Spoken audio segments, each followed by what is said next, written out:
What childhood tradition would you bring back? If it meant feeling that innocent joy just one more time. Every year, during the first snowfall of December, my family would do something that felt utterly whimsical and weird to anyone on the outside. We built an enormous blanket fort in the living room. I'm not talking about the casual kind you throw together with a few couch cushions and sheets. No, this was an architectural marvel of childhood engineering, complete with tunnels made from old broomsticks, fairy lights strung across the ceiling, and different rooms for reading, snacks, board games, and just lying down to listen to the snowstorm outside. We called it the Winter Palace. My dad would bring down all the old blankets and sheets from the attic. Mom would set up a playlist of carols and classic Disney soundtracks.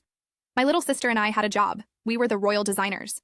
We planned the layout of the fort while sipping hot cocoa and debating where the throne room should be, for I. One weekend every December, we forgot about everything else. Phones were off. The TV stayed silent.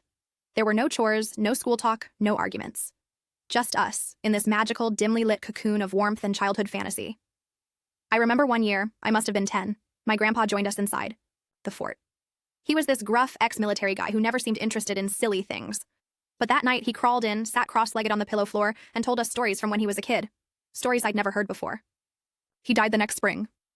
That was the last time I saw him laugh like that. But like most childhood traditions, the Winter Palace faded. As we grew older, things changed.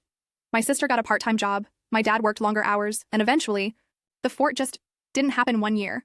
No one said anything. It just slipped away quietly. Now I'm 27. Every December, especially when the snow begins to fall, I feel this ache. Like something's missing.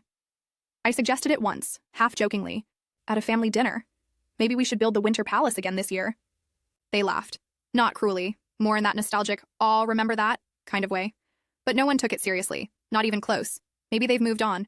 Maybe I'm the only one still holding on to the magic. But to me, it wasn't. Just blankets and flashlights. It was a time machine, a pocket of peace.